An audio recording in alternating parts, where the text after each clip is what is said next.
नमस्कार। अब तक के सभी समाचारों को लेकर आपके साथ मैं हूं सुखवीर। आप देख रहे हैं आपका अपना चैनल भिवानी हलचल। और आज की खबरें इस प्रकार से। हासी रोड पर स्थित राजकीय औद्योगिक प्रशिक्षण संस्थान में मेगा रोजगार मेले का आयोजन किया गया। इस बारे में प्राचार्य अनिल कुमार यादव ने बताया कि बहादुरगढ़ के जाखोदा व रोहतक से पहुंचे अनेक औद्योगिक अधिकारियों द्वारा ITI पासशुदा छात्र छात्राओं की परीक्षा लेकर साक्षात्कार दिया गया और उन्हें नौकरी के लिए चयनित किया गया।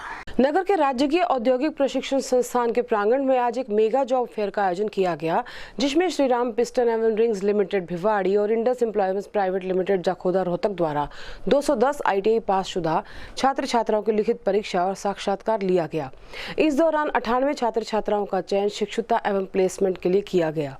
कैंपस प्लेसमेंट में भिवानी जिले के साथ साथ अन्य जिलों के ITI के विभिन्न व्यवसायों के छात्र छात्राओं ने भी हिस्सा लिया।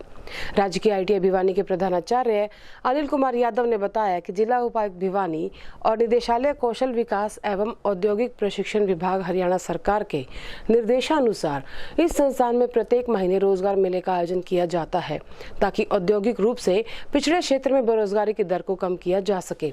शिक्षुता कमेटी सदस्यों ने कंपनी सह प्रतिनिधियों का धन्यवाद किया और प्रतिभागी छात्र छात्राओं को व्यक्तित्व विकास और साक्षात्कार के गुर देते हुए उनके उज्जवल भविष्य की कामना की। आज पहले तो हम धन्यवाद देना चाहेंगे भिवानी ITI के प्रिंसिपल साहब को, यादव जी को और उनकी टीम को। सर ने हमें मौका दिया यहाँ पे आने के लिए, उसके लिए बहुत बहुत धन्यवाद सर। आज अच्छा भिवानी से हमें रुझान मिला है।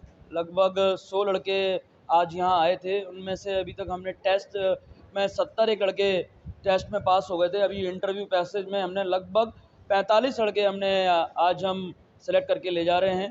तो बहुत ही अच्छा रुझान था भिवानी से और उम्मीद करेंगे हमें इसी तरीके से आगे भी हमें ये मौका देंगे और हम काम करते रहेंगे। हमारी कंपनी श्रीराम पिस्टन की कंपनी है, उषा ग्रुप की कंपनी है।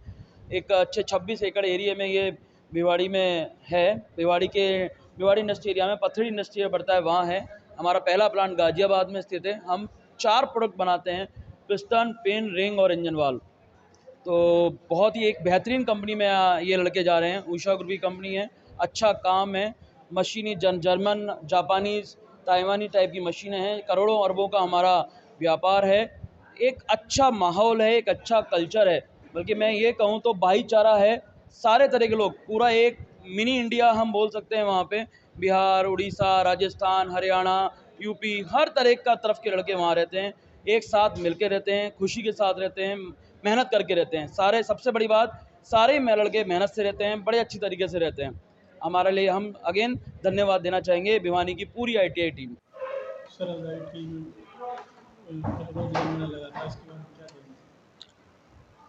मैं गवर्नमेंट ITI भिवानी का प्रिंसिपल अनिल कुमार यादव, जो आज का रोजगार मेले के बारे में जो आप पूछताछ कर रहे हैं, उसके बारे में ये कहना है कि मेरे जो अप्रेंटिस सेक्शन के अंदर कार्य करने वाले कर्मचारी और अधिकारी हैं, उन्होंने अपनी मेहनत से क्षेत्र के अंदर, ग्राउंड के अंदर, फिजिकली और मीडिया के थ्रू पूरे डिस्ट्रिक्ट में इंफॉर्मेशन पहुंचाई। अगर जो बच्चे ITI पास आउट हो चुके हैं, वो दिनांक 16/5/2022 को आज का दिन इस संस्थान में 2 कंपनी आ रही हैं, श्रीराम पिस्टन्स भिवाड़ी राजस्थान और दूसरी कंपनी इंडस एम्प्लॉयज बहादुरगढ़ अपने हरियाणा में है। और बच्चों का भी बहुत अच्छा रिस्पॉन्स रहा। जैसे कंपनियों से मेरी बात हुई, लगभग 150-160 के आसपास टोटल पास आउट बच्चे आए संस्थान में। सभी का रिटन टेस्ट लिया गया। श्रीराम पिस्टन्स ने लगभग 100 बच्चों का रिटन टेस्ट लिया। 100 बच्चों का रिटन टेस्ट में उन्होंने जो फाइनल रिजल्ट निकाला, उसमें से 72 बच्चे उस टेस्ट में पास आउट हुए हैं। उन 72 बच्चों में से उन्होंने जो अपना उनका क्राइटेरिया था अप्रेंटिसशिप के लिए और ऑन रोल जॉब के लिए, उसमें उन्होंने 50 बच्चों को सेलेक्ट कर लिया, फाइनल कर दिया और अपनी कंपनी में बुलाने के लिए उनको समय दे दिया गया। ठीक इसी तरह इंडस एम्प्लॉयज कंपनी जो बहादुरगढ़ की है, उन्होंने 52 बच्चों को सेलेक्ट किया है और डायरेक्ट ऑन रोल कंपनी में उनको टाइम दे दिया गया है कि वो कंपनी में आके हमसे मिलने और अपनी ड्यूटी के लिए ज्वाइन करें। तो आज का जो श्रेय जो जाता है वो पूर्ण रूप से मेरे अप्रेंटिस सेक्शन के कर्मचारी, जिन्होंने इतनी मेहनत की और उस मेहनत का फल आज आपके सामने है। कितने बच्चों का सिलेक्शन हुआ। इवन दो जो कंपनी के रिप्रेजेंटेटिव आए थे, उन्होंने भी अपनी तरफ से ये कहा है कि हम हरियाणा में इतने ITI में जाते हैं, जो रिस्पांस भिवानी में मिलता है और जो भिवानी की तरफ से जो रिस्पांस मिला है, ऐसा हमें किसी भी गवर्नमेंट ITI में नहीं मिला। और हम आपके द्वारा किए गए इस प्रयास से बहुत ही जो है खुश हैं और भविष्य में हम इस प्रकार के रोजगार मेले लगाते रहेंगे। बहल कस्बे में तालाब के जीर्णोद्धार के लिए खुदाई किए जा रहे तालाब में अचानक बड़ा हादसा हो गया, जिसके चलते पास से गुजरने वाले 3 बच्चे अचानक गड्ढे में जा गिरे, जिन्हें ग्रामीणों व पुलिस ने अत्यंत मशक्कत के बाद तालाब के दलदल से मृत अवस्था में बाहर निकाला। वहीं पुलिस ने भी अपनी जांच आरंभ कर दी है। जिले के गांव बहल में 3 बच्चों की तालाब में गिरने से मौत हो गई। प्राप्त जानकारी के अनुसार तीनों बच्चों की उम्र करीबन 8 से 10 साल के बीच बताई गई। गांव में अमृत सरोवर योजना के तहत तालाब बनाए जा रहे थे। बताया गया कि तालाब की दलदल में फंसने से बच्चों की मौत हो गई। पुलिस ने तीनों बच्चों के शव को कब्जे में लेकर पोस्टमार्टम के लिए भेज दिया। महम रोड स्थित सगुन वाटिका में 20वां श्री श्याम बाबा गुणगान महोत्सव का आयोजन किया गया। यह कहना है प्रवीण बासिया का। वहीं इस अवसर पर भजन कलाकारों द्वारा अनेक मनमोहक भजन प्रस्तुत किए गए। श्री श्याम गुणगान मंडल द्वारा आयोजित कार्यक्रम में पूर्व सहकारिता मंत्री और प्रदेश के भाजपा के उपाध्यक्ष मनीष ग्रोवर ने बतौर मुख्य अतिथि शिरकत की। भिवानी की शगुन वाटिका में 20वें श्री श्याम गुणगान महोत्सव का आयोजन किया गया। इस कार्यक्रम में पूर्व सहकारिता मंत्री और भाजपा प्रदेश उपाध्यक्ष मनीष ग्रोवर मुख्य अतिथि के रूप में पहुंचे। वहीं इस कार्यक्रम में अनेक समाज सेवियों ने भी भाग लिया। सेवक प्रवीण बासिया ने बताया कि श्री श्याम गुणगान मंडल द्वारा आयोजित ये 20वां वार्षिक कार्यक्रम है। इस कार्यक्रम में सानिध्य महंत चरणदास महाराज जी का रहा और अनेक लोग इस कार्यक्रम में पहुंचे और श्याम बाबा का गुणगान किया।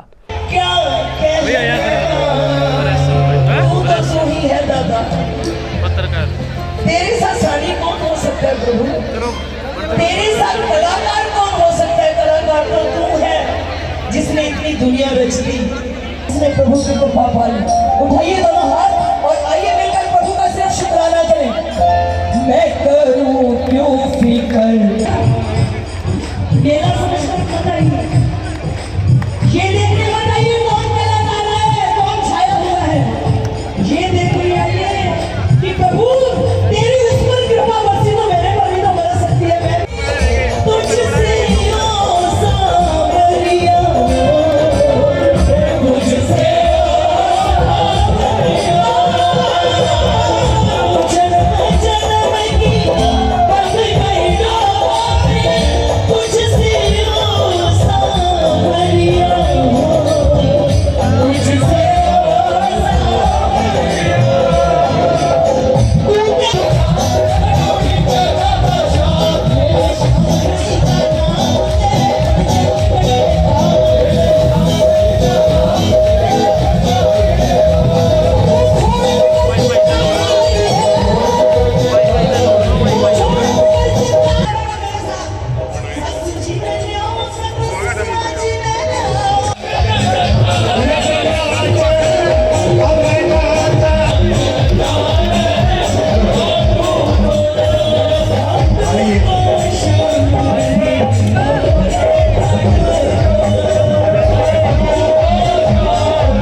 आइए, अगर हाजिरी अच्छी लगी हो तो दोनों हाथों की जोरदार तालियां बजाकर स्वागत करें।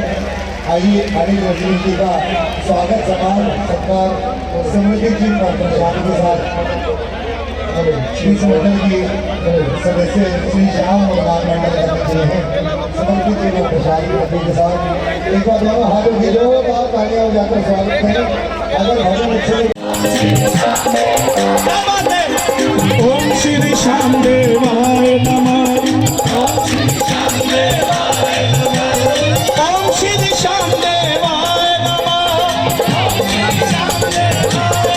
हे श्याम बाबा, मैं आपकी कसम नहीं खा सकता। कसम है, भिवानी में जो ये मंत्र गा दे आप उनके घर चले जाएं। अगर उठा दे दोनों हाथ तो साथ दे दो हाथों हाथ। अगर बजाए ताली 12 महीने मना दे दिवाली और मिलकर गाना। धार्मिक कार्यक्रम है, बाबा जी के प्रति श्रद्धालु आप देख रहे हैं किस तरह आज पूरे आशीर्वाद लेने के लिए आए हैं। और अपने बीच में आज अपने मित्तल साहब कन्हैया मित्तल जी, नाम भी कन्हैया भगवान कृष्ण के, आज पूरे धुन बनाने आए हैं, बजाने आए हैं, भक्तों को जोड़ने हैं बाबा जी के साथ। हम सोचते हैं कि ऐसे जुड़े रहें, क्योंकि बाबा से जुड़े रहेंगे तो जीवन में जो बुराइयां हैं वो दूर होंगी और मन से समाज के प्रति सेवा होगी। यही हम चाहते हैं। और मैं आपके चैनल माध्यम से निवेदन ही करना चाहता हूं, जितने श्रद्धालु आए बैठे हैं यहाँ से बाबा जी का तो आशीर्वाद लें, परंतु सुबह उठे बच्चे भी माँ बाप से आशीर्वाद लें। माँ बाप का आशीर्वाद अगर बच्चे दिन में लेंगे तो उनका जीवन दिन भर सुखी रहेगा और वो खुश रहेंगे। श्री श्याम गुणगान मंडल का ये 20वां श्री श्याम गुणगान महोत्सव है और हर साल के भांति शगुन वाटिका में बनाया जा रहा है। यहाँ हजारों की जनसंख्या आती है और हर फागुन के महीने में हम भिवानी की पैदल भी जाते हैं। यहाँ हजारों की जनसंख्या यहाँ आई हुई है। शाम रसोई, कलकत्ता के फूलों से बाबा का श्रृंगार और भव्य दरबार महाराज का लगा हुआ है और महंत चंद्रदास जी यहाँ पर के सानिध्य में प्रोग्राम हो रहा है। श्री दलाल और घनश्याम जी शराब, मनोज ग्रोवर जी और हमारे अनुज भैया गुड़गावा के, जिन्होंने मंडल को पूरा तरीके से संभाल रखा है। और बाबा की बड़ी कृपा है महाराज की। और आप देख सकते हो कि दरबार में कितनी भव्य भीड़ है। महामारी के चलते ये 2 साल बाद बाबा का जागरण हो रहा है और बाबा का 20वां जागरण हो रहा है। हम बाबा से अरदास करते हैं कि ये महामारी दोबारा ना आए। बाबा की मेहर से आज यहाँ हजारों में संख्या में लोग पहुँचे हुए हैं और हम आगे भी विशेष तौर से बाबा से अरदास करते हैं कि ये संख्या हमेशा हजारों लाखों में पहुँचते रहे और बाबा की मेहर हम पर बनी रहे। यहाँ पे भव्य श्रृंगार किया गया है। बाबा के लिए हमने 56 भोग लगाए गए हैं और भारत प्रसिद्ध कन्हैया मित्तल सिंगर भी यहाँ पे आए हैं जो बाबा के बेटे पेश करने जा रहे हैं।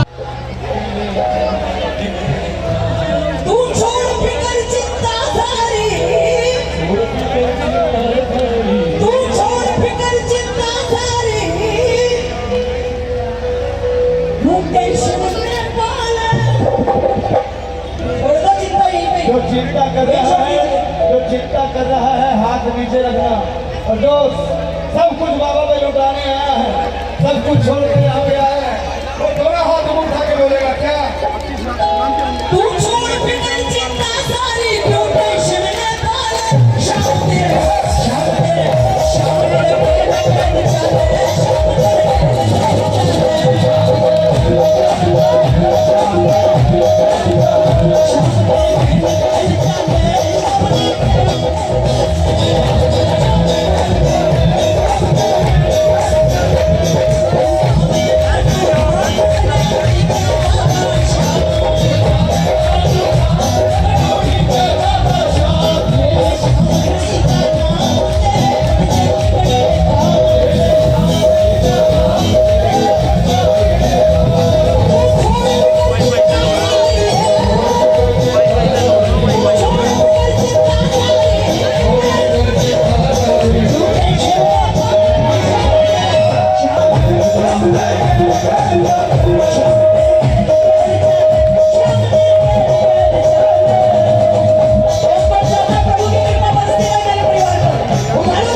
सोमवार को भिवानी की विभिन्न झुग्गी झोपड़ियों में रहने वाले लोगों की जांच करने के लिए स्थानीय पुलिस व आईबी की टीम के द्वारा संयुक्त जांच अभियान चलाया गया। इस अवसर पर इनमें रह रहे लोगों की आईडी जांच करने के लिए ली गई ताकि संदिग्ध अवस्था में रहने वाले लोगों के खिलाफ कानूनी कार्रवाई की जा सके। अपने रूटीन कार्रवाई के तहत संदिग्ध व्यक्तियों की पहचान के लिए आज जिला पुलिस और आईबी की संयुक्त टीम ने झुग्गी झोपड़ियों में सर्च अभियान चलाया। उन्होंने बताया कि झुग्गी झोपड़ियों में रहने वाले लोगों की आईडीज ली गई ताकि उन्हें वेरीफाई किया जा सके। उन्होंने बताया कि इस इस वेरिफिकेशन में यदि कोई भी व्यक्ति संदिग्ध पाया गया तो उसके खिलाफ कानूनी कार्रवाई भी की जाएगी। बना के ASP Bhiwani Hitesh Yadav ji, DI madam, सुरक्षा शाखा, स्थानीय पुलिस और आईबी को एक संयुक्त टीम बनाकर जिला भिवानी में जहाँ भी हमें ये लगता है कोई संदिग्ध व्यक्ति है तो वहाँ पर सर्च अभियान चलाया हुआ है और इनकी आईडी हमें ली है, जिसे हम वेरीफाई के लिए ऊपर उच्च अधिकारी को भेज दिया जाएगा और वहाँ से जहाँ संबंधित जहाँ पे लोग रह रहे हैं वहाँ पे इनकी आईडी वेरीफाई करी जाएगी। वहाँ पे अगर वहाँ पे एड्रेस नहीं मिलता है तो इनके खिलाफ हम कानूनी कार्रवाई करेंगे। अभी तक जो सर्च अभियान के दौरान हमें कोई भी व्यक्ति या वस्तु ऐसी संदिग्ध व्यक्ति नहीं मिला है जिस पर हम कार्रवाई कर सकें। नहीं, रूटीन चेकिंग हमारी होती रहती है। जो भी हमें लगता है कि इस एरिया में कोई संदिग्ध व्यक्ति है या कोई हमें गुप्त सूचना मिलती है कि वहाँ पे हमें लगता है कि रात को कोई शरारती तत्व घुस रहा है या कोई चोरी की है या कोई ऐसा कोई लगता है हमें, तो वहाँ पे हम अपनी संयुक्त टीम बनाकर चेकिंग अभियान चलाया जाए। हम यहाँ झुग्गी झोपड़ियों में आए हैं, अचानक यहाँ चेकिंग की गई है। भाई कोई किसी प्रकार का शरारती तत्व यहाँ आके किसी प्रकार की अप्रिय घटना न घट जाए, जैसा कि हम हालातों में देख रहे हैं। इसलिए इनकी आईडी वगैरह वेरीफाई की गई है और सबकी आईडी वेरीफाई कर ली है और भविष्य में भी चेक करते रहेंगे। अभियान का उद्देश्य ये है कि यहाँ पर कोई किसी प्रकार की अनहोनी ना हो, कोई गलत आदमी यहाँ आकर इनका फ़ायदा ना उठाए किसी प्रकार का। नेतृत्व में ये टीम गठित की गई है। इसमें SIS, DI और क्या सभी के सदस्य, अन्य कर्मचारी, संबंधित पुलिस थाना, SHO इंडस्ट्रीज एरिया सभी मौजूद। नहीं, अभी मौके पर ऐसी कोई किसी प्रकार की हालत नहीं। ऐसे कोई संदिग्ध मिले तो जैसी भी कार्रवाई होगी उसके अनुसार अकॉर्डिंग कार्रवाई अमल में लाई जाएगी। संस्कार भारती की भिवानी इकाई द्वारा कला के क्षेत्र में गतिविधियों को पूर्ववत प्रारंभ करने के लिए स्थानीय शिशु भारती स्कूल में प्रेस वार्ता का आयोजन किया गया। वहीं संस्कार भारती के पदाधिकारियों ने बताया कि कला साधकों ने अपनी कला के माध्यम से कोरोना को हराने में महत्वपूर्ण भूमिका निभाई थी, लेकिन अब उनके सामने जीवन यापन करने का संकट आ खड़ा हुआ है। संस्कार भारती भिवानी द्वारा कृष्णा कॉलोनी से शिशु भारती हाई स्कूल में एक पत्रकार वार्ता का आयोजन किया गया, जिसमें कला जगत की गतिविधियां पूर्ववत प्रारंभ होने के लिए व्यापक प्रयासों की आवश्यकता बताई गई। उपस्थित लोगों ने कहा कि कोरोना महामारी के बाद स्थितियां सामान्य होने की तरफ है। देश अपने सामूहिक प्रयासों से इस महामारी को सफलतापूर्वक पराजित कर रहा है। कला साधकों ने इस महामारी की कठिन घड़ी में देश समाज का मनोबल बढ़ाया था। इस महामारी से लड़ने में कला जगत ने कला साधकों के माध्यम से अपने सामाजिक उत्तरदायित्व को भी निभाया था। महामारी और लॉकडाउन के चलते कला जगत भी बुरी तरह प्रभावित हुआ। मंचीय प्रस्तुतियां और अन्य कार्यक्रम बंद होने के कारण समाज जीवन को दिशा प्रदान करने वाले कला साधकों के सामने जीवन यापन और जीवन रक्षा का संकट खड़ा हो गया। संस्कार भारती की अखिल भारतीय प्रबंधकारिणी का मत है कि महामारी की सामान्य होती स्थिति के बीच कला साधकों के लिए भी अवसर पहले की तरह शुरू हो जाने चाहिए। इससे एक और कला प्रदर्शन में दर्शकों और श्रोताओं का प्रत्यक्ष प्रतिसाद कला साधक को संबल प्रदान करेगा, वहीं उन्हें आजीविका की चिंता से भी मुक्त कराने में सहायक होगा। निश्चित रूप से पूरे विश्व के लिए, पूरे मानव जाति के लिए एक संकट का काल था। ऐसी स्थिति में एक जो नुकसान जहाँ पर हुआ है अधिकांश गणनीय है, उसकी कैलकुलेशन की जा सकती है, लेकिन जो कला का जो नुकसान हुआ है वो अपरिमित है, अपार है। कारण क्या है कि कला आंतरिक अनुभूति का विषय है, उसकी परिमाण, उसका जो मापन जो है भौतिक पैमानों से संभव नहीं है। और इस कोविड के जो दुष्परिणाम आए हैं, आदमी मानसिक रूप से आहत हुआ है, चिड़चिड़ापन स्वभाव में आया है, आपसी झगड़े बढ़े हैं, और उनका परिमार्जन, उनका उपचार भी कला के माध्यम से ही संभव है। संस्कार भारती इसी विराट उद्देश्य को लेकर के काम कर रही है। हमारा उद्घोष भी है, ध्येय वाक्य भी है, सा कला या विमुक्तये। वह कला जो सब प्रकार के बंधनों से मुक्त करती है, उस दृष्टि से हम काम कर रहे हैं। लेकिन इस कोविड काल में वैसे देखा जाए तो जो प्रतिबंध लगे थे, जो लॉकडाउन हुए थे 24 मार्च 2020 से, वो 2 महीने 3 महीने के अंतराल के हुए, लेकिन कलाकारों के लिए वो लॉकडाउन अप्रत्यक्ष रूप से अभी तक जारी है। कारण क्या है कि जितनी भी कलाएं हैं वो लगभग एक समूह में प्रदर्शन की कलाएं हैं, और अभी एक बड़े समूहों के एकत्रीकरण पर कहीं न कहीं प्रतिबंध अभी भी है, अभी भी सीमाएं हैं। उन सीमाओं के भय के कारण आयोजक अब भी कलाकारों को कला के प्रदर्शन के लिए बुलाने से डर रहे हैं, उन्हें कोई आर्थिक हानि न हो जाए।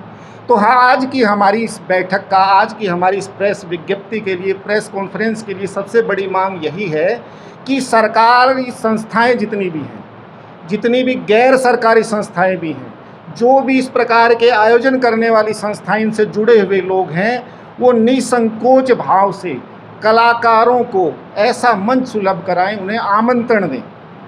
हमारी सरकार की भी एक संस्था है, जैसे कला परिषद है, हरियाणा ग्रंथ अकादमी है, हरियाणा साहित्य अकादमी है, वो भी आयोजन करते थे। देखिए, कलाकार, कोई भी कलाकार केवल अर्थ के लोभ में कला पर कार्य नहीं करता। अगर केवल अर्थ के लोभ से कार्य करता तो वो लॉकडाउन के अंदर कलाकारों ने बिल्कुल स्वैच्छिक भाव से ऑनलाइन, किसी ने फेसबुक पे, किसी ने यूट्यूब पे अपना बिल्कुल निसंकोच भाव से बिना किसी आर्थिक लोभ के अपने प्रदर्शन का इतना लंबा 2 साल से भी कुछ महीने अधिक हो चुके हैं।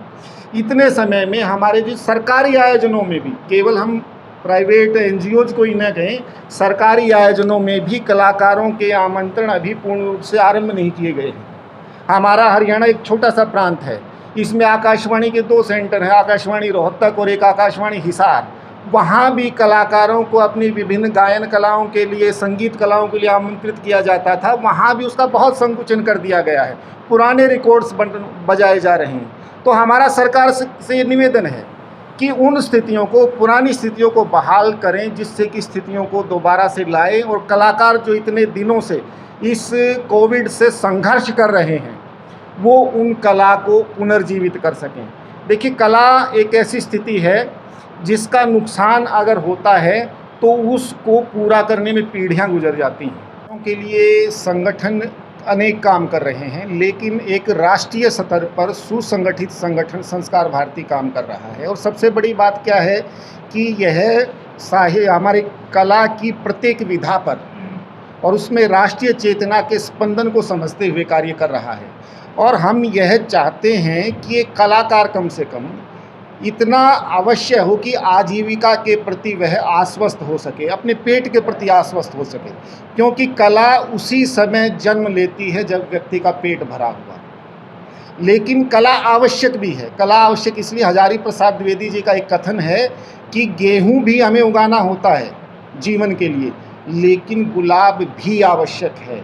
गुलाब से जीवन का सौंदर्य आता है, उसका एक ऊर्जा मिलती है एक तरह की। जिस प्रकार से आप हमारे पर्व त्योहारों को अगर महसूस करेंगे, जैसे ही फसल कटाई का काम हुआ, मेहनत का काम किया, तो तत्काल कोई पर्व आ जाएगा, होली का, दिवाली का, बैसाखी का, उसमें हम नाचते हैं, कूदते हैं, ये लगेगा कि थकावट होगी, लेकिन वो थकावट नहीं होती, दोबारा से ऊर्जा आती है और हम दोबारा से खेतों के अंदर काम करने के लिए तैयार होते हैं। यह कला है। वह कला पुनः मानव को ऊर्जस्वित करती, कुछ नया करने के लिए, एक नया अर्जित करने के लिए। इसलिए कला आवश्यक है जीवन में सौंदर्य के लिए, आदमी के आत्मा के आलोकोज्वल उत्थान के लिए, यानी ऊपर ऊर्ध्वगमन के लिए कला की बहुत आवश्यकता है। हमारा ऐसा मानना है कि पिछले कुछ समय से महामारी का जो दौर चला, उसके बाद अब स्थितियाँ कुछ सामान्य हो रही हैं।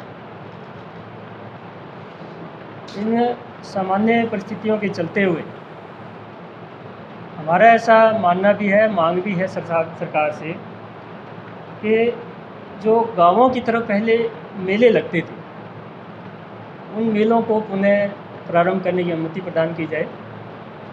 प्रत्यक्ष जो कार्यक्रम होते हैं, प्रत्यक्ष कार्यक्रम करने की अनुमति दी जाए।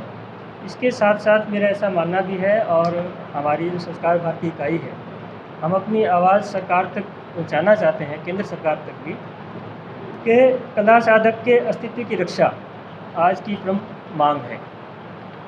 नवोदित कला साधकों को उचित अवसर प्रदान कराना और साधन प्रदान किए जाने के बाद उन पर पुरानी जो छात्रवृत्तियाँ रुकी हुई हैं, सरकारी छात्रवृत्तियाँ भी मिलती थी कला साधकों को, छात्रवृत्तियाँ पुनः प्रदान की जाए। फेलोशिप पुरस्कार होते थे सरकार की तरफ से, वो रुके हुए हैं कोविड की वजह से, वो दोबारा से शुरू किए जाएं। पुरस्कार सम्मान जो होते थे सरकार की तरफ से, वो भी हमारी मांग है कि उन्हें शुरू किए जाएं। आकाशवाणी के कार्यक्रम जो हम इस महामारी के दौरान, ये जो अपना फेसबुक के माध्यम से कह सकते हैं या और किसी भी माध्यम से ऑनलाइन जिसको हम कहते हैं, वो कार्यक्रम होते थे, उससे अब पुनः ऑफलाइन किया जाए। प्रत्यक्ष कार्यक्रम जिसको कहते हैं, वो पुनः से स्थापित किए। शिव कुमार जी ने, मनोज जी ने और अनिल जी ने रख ही दिए हैं। इसके अलावा अब एक का हम जैसे है भाई साहब ने हमारे संघ जो प्रदेश है वो यही है, हम सभी कला को एक प्रदान जहाँ से उनको मोटिवेशन और आने की। तो इसी के निमित्त आज़ादी का अमृत महोत्सव का हमारा पिछले लगातार 40 दिनों से चल रहा है और 75 दिनों तक ये कार्यक्रम चलने वाले हैं। इस निमित्त भी हम भिवानी जो इकाई है हमारी वो 5 कार्यक्रम कर चुकी है और 2 कार्यक्रम और होने वाले हैं, जिसमें कवि सम्मेलन का और गायन की कार्यक्रम हम करेंगे। तो ये सारे कार्यक्रम जो हम कर रहे हैं ये भी हम इसीलिए कर रहे हैं कि कलाकारों को दोबारा से उत्साहवर्धन हो, जो पिछले 2 सालों से उनका एक तरह से नेगेटिविटी आई है क्योंकि उन्हें मंच नहीं मिल पा रहा है, कुछ गवर्नमेंट की रिस्ट्रिक्शंस इतनी लग गई हैं कि उसकी वजह से उनको दिक्कतें का सामना करना पड़ रहा है। तो उन सभी कलाकारों को दोबारा से मंच पे आने का अवसर मिले और वो अपनी जो भी कला है उसके माध्यम से समाज को एक पॉजिटिव संदेश दे सकें। सोमवार को कृषि विज्ञान केंद्र में डॉक्टर योगिता बाली द्वारा कपास की खेती में अनेक सावधानियां बरतने के लिए किसानों को जागरूक किया गया। इस अवसर पर उन्होंने किसान भाइयों को कपास के पौधों में पूर्वा व पछुआ हवा से बचाने के लिए अनेक सुझाव जारी किए ताकि नुकसान से बचा जा सके। जहां एक तरफ बढ़ती गर्मी ने आम जनजीवन को अस्त व्यस्त किया हुआ है, वहीं ये गर्मी अब फसलों को भी खराब करने लगी है। इस गर्मी की वजह से खराब होती कपास की फसल के कारण किसानों के चेहरे पर चिंता साफ देखी जा सकती है। किसानों का कहना है कि मौसम विभाग की माने तो ये गर्मी अभी भी कम होने के आसार नहीं है और यदि ऐसा होता है तो इस वजह से उनकी फसल को भी काफ़ी नुकसान होने के आसार हैं। वहीं कृषि विज्ञान केंद्र से डॉक्टर योगिता बाली ने ऐसे मौसम में किसानों को पूर्व से पश्चिम की तरफ बिजाई करने की सलाह देते हुए अन्य जरूरी जानकारियां भी साझा की। गर्मी बहुत ज़्यादा पड़ रही है जी, कपास की फसल से बर्बाद होने लग रही है गर्मी तक। 2-2.5 हज़ार रुपये तो इसमें बीज का खर्चा आ जाए है, बुआई का है, जमींदार का पीछा लगने लग रहा है। मौसम विभाग का ही बता अगले 3-4 दिन और इसमें पड़ेगी तो या खत्म हो जाएगी हमारी। तो इस हिसाब से तो कितना खर्चा हो 1 एकड़ पर? बात करें 1 एकड़ पर 10,000 रुपये खर्चा तो आ लिया तो पहले 30,000 रुपये ठेका, 10,000 रुपये इसमें लग लिए। इंद्र महाराज प्रसन्न हो, बारिश बुरिश हो तो कि मैं बचा हो सके है। अगर या नू क्या कहेंगे गर्मी की? क्या कहेंगे गर्मी की तो बुझो मत जी, सब की मैं बस बाढ़ दिया। कपास थी, कपास बढ़ गई, चौप्याली बो रखी, पानी देवा फिर भी पेट जड़ा। गर्मी इतनी है क्यों, पानी गर्म हो जाए है।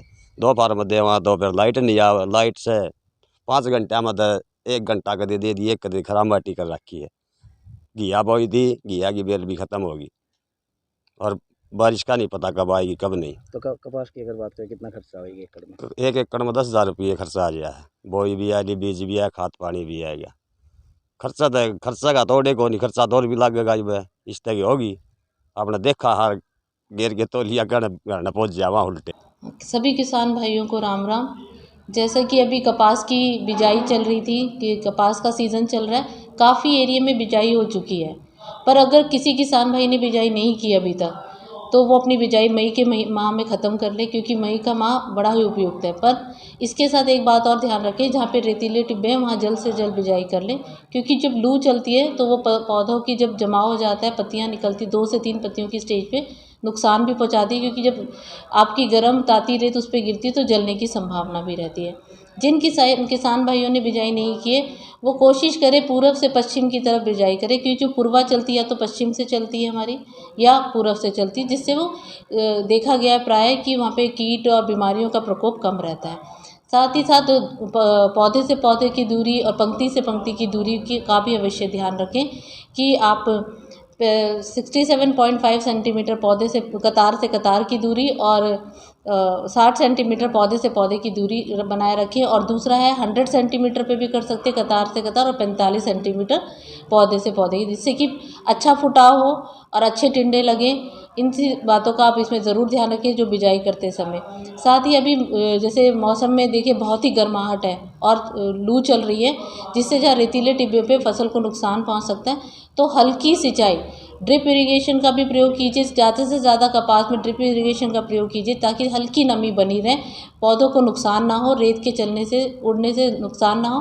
फुहारे से भी कर सकते हैं, पर बाकी रेतीले छोड़ के बाकी इलाकों में आप जितना हाथ रोक के सिंचाई करेंगे उतनी ही जड़ों का विकास होगा, क्योंकि प्राय देखा गया है कि कपास की जो जड़ें हैं उनकी प्रवृत्ति है जितना पानी रोक कर लगाएंगे उतनी वो गहरी जाती हैं उससे क्या होता है कि आपकी जो आसपास जब पानी की कमी होती है, जब हम कहते हैं ड्राई स्पेल की हम बात कर रहे हैं कि बारिश नहीं हुई है और पानी की कमी है, तो वो जड़ें नीचे से पानी उठा के पौधे को जीवित रखती हैं। तो सबसे पहले आपको, जब आप अपने खेत का निरीक्षण कीजिए सवेरे के समय, अगर पत्तियां स्वस्थ और सीधी खड़ी है तो इसका मतलब है कि आप पानी को थोड़ा और रोक सकते हैं।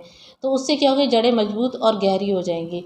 और खादों का भी उसी तरह सही प्रयोग करें कि आप अगर टिब्बा इलाका है तो आप स्प्लिट एप्लीकेशन ऑफ फर्टिलाइज़र कीजिए कि 1/3 बिजाई के समय डालें, एक पहले पानी के साथ और फूल और टिंडे बनने पे। इस समय खादों की कमी नहीं होनी चाहिए और पानी की भी कमी नहीं होनी। आप कृषि विज्ञान केंद्र से संपर्क में बनाए रखें ताकि हमारी फसल की गुणवत्ता और पैदावार अच्छी हो। धन्यवाद। जैसे कि अभी आप देख रहे हो कि मौसम में बहुत गर्मी है, लू चल रही है, तो इस समय क्या होता है, जहाँ पे टिब्बे इलाके हैं वहाँ हल्की सिंचाई बना के रखें ताकि रेत उड़ के पत्तों पे ना गिरे, क्योंकि पत्ते अभी बहुत इनिशियल स्टेज पे हैं और उनको जलने की संभावना रहती है। तो हल्की सिंचाई करें। इसीलिए हम हमेशा कहते हैं कि ड्रिप इरिगेशन, ऐसे इलाकों में ड्रिप इरिगेशन आप लगाए रखें, क्योंकि उससे पानी बहुत जल्दी उड़ता है और रेत हल्की होती है, वो हवा के साथ उड़ के पत्तों पे गिरती है और नुकसान पहुंचता है। तो इस किसान भाई इस चीज़ का ज़रूर ध्यान रखें, हल्की नमी ज़रूर बनाए रखें उस खेत में। सोमवार को अपना समाज मोर्चा ने नगर परिषद में फर्जी रसीद घोटाले में सबूत पेश करते हुए भिवानी के एएसपी हितेश यादव से मुलाकात की। इस बारे में समिति के अध्यक्ष ईश्वर मान ने रसीदों के नंबर पेश करते हुए असली आरोपी का नाम बतलाते हुए शीघ्र जांच करने की मांग की। अपना समाज मोर्चा ने सोमवार को एक और खुलासा करते हुए कहा कि एक रसीद बुक डिजिट नंबर 2611 जिसमें करीबन 100 रसीदें हैं, वो रसीद बुक महेंद्र क्लर्क नगर परिषद भिवानी के नाम से इशू की गई है और सुरेश नंबरदार जो कि कमेटी का अकाउंटेंट था और जो इस फर्जी रसीद घोटाले में आरोपी भी है। उन्होंने कहा कि ये घोटाला करीबन 40 लाख रुपए का हो सकता है और सरकार को चाहिए कि इसकी निष्पक्ष जाँच कराए और जो भी दोषी मिले उसको सख्त सजा दे। इन्होंने कहा कि कुछ असामाजिक तत्व अब शहर के निर्दोष लोगों को फंसाने की कोशिश भी करेंगे, लेकिन अपना समाज मोर्चा किसी भी निर्दोष को नहीं फंसने देगा और उसके लिए जी जान से लड़ाई भी लड़ेगा। उन्होंने कहा कि अगर कोई दोषी है तो सरकार को चाहिए उसके खिलाफ कार्रवाई करे। अपना समाज मोर्चा और जन संघर्ष समिति जल्दी एक मीटिंग का आयोजन भी करेगी और एक बहुत बड़ा निर्णय भी लेगी। उन्होंने कहा कि उनको सब मालूम है कि नगर परिषद घोटाले में कौन कौन लोग शामिल हैं और सरकार को भी पता है, लेकिन कुछ लोग अब अपना उल्लू सीधा करने के लिए निर्दोष व्यक्तियों को फंसाएंगे, जिसका वे मुकाबला भी करेंगे। उन्होंने कहा कि दोषियों को बख्शा ना जाए, इसके लिए उन्होंने आज एएसपी को ज्ञापन सौंपा। अपना समाज मोर्चा के पदाधिकारियों ने कहा कि जल्द ही मोर्चा द्वारा मास्क, सैनिटाइजर और गली निर्माण के घोटालों का भी पर्दाफाश किया जाएगा। आज अपना समाज मोर्चा की तरफ से जो नगर परिषद में फर्जी रसीद घोटाला का बहुत बड़ा जो कांड हुआ है, उसके लिए आज हम हितेश यादव से मुलाकात की है और उनसे प्रार्थना की है इसकी निष्पक्ष जांच कराए। और जैसा कि राजेंद्र भाई साहब ने बताया, कुछ असामाजिक तत्व निर्दोषों को फंसाने की कोशिश कर रहे हैं और वो जो शहर का माहौल बिगाड़ने की कोशिश कर रही हैं, उनके संज्ञान में रखते हुए निष्पक्ष जाँच कराएं। भिवानी के एएसपी माननीय हितेश यादव जी से अपना समाज मोर्चा के लोग जो नगर परिषद में जो घोटाला हुआ है, उस घोटाले के संदर्भ में मुलाकात की है कि जो रसीदें काटेगी और रसीदें फर्जी उनको जो मिसप्लेस कर दिया गया है, इनके एक तरह से साफ षड्यंत्र नज़र आ रहा है कि उस पैसे का जो घोटाला जो है करने का इन लोगों के द्वारा प्रयास किया जा रहा है। तो हमारी मीडिया के माध्यम से लोगों के नोटिस में ये बात डालना चाहते हैं कि वर्तमान में जो घोटाले किए जा रहे हैं, उन घोटालों पर आम आदमी को साथ सहयोग करके ये जो दोषी लोग हैं, ये घोटालेबाज लोग हैं, इन लोगों पर कार्रवाई करनी चाहिए। और कानून से भी हमारी ये अनुरोध है कि इन लोगों पर तुरंत कार्रवाई करके जो रिकवरी है वो भी की जाए और इन लोगों को अरेस्ट करके जेल के अंदर डाल। आज की खबरों में बस इतना ही। अब मुझे दीजिए इजाज़त। देखते रहिए आपका अपना चैनल भिवानी हलचल।